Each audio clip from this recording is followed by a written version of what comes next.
I'm going to talk about power feeding with the Little Proteus power feeder for resawing on a bandsaw. The first thing you want to do is set up as if you were feeding manually. You need to get the fence set correctly, and all of those things are easier to do before you've attached the power feeder. It's probably best to even make a sample cut. Doesn't have to be on the stock you're using. You can make the sample cut on some waste pieces. But don't just make your first cut with the power feeder. And one thing I do differently is for power feeding with the Little Proteus, you need to have the fence on the inside of the blade, whereas typically when I resaw, I like to have the fence on the outside of the blade. So I've already made a sample cut here, so I'm going to show you just how fast it is to set up the feeder. First I'm going to attach the feeder holder, and that is attached with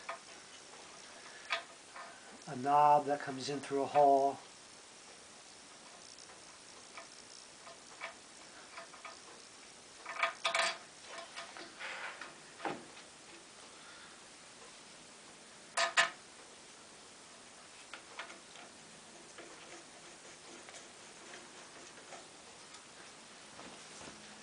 And then a single clamp.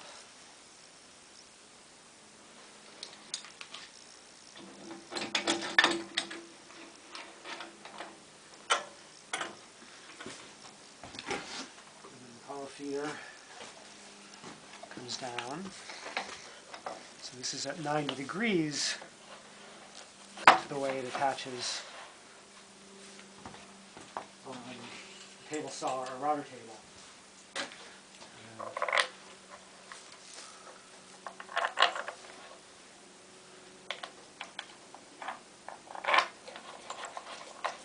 Four knobs hold it in place.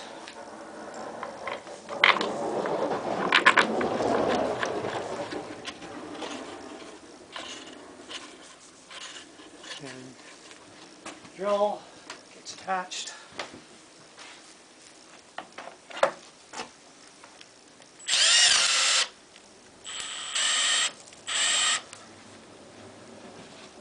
And then finally the speed switch. So now I'm going to make some noise and make my first cut.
Okay, I also just wanted to describe how easy it is to set the feeder for thickness. And so if you're cutting a billet and cutting successive veneers off of it, it's just a few seconds to readjust the feeder for the next cut.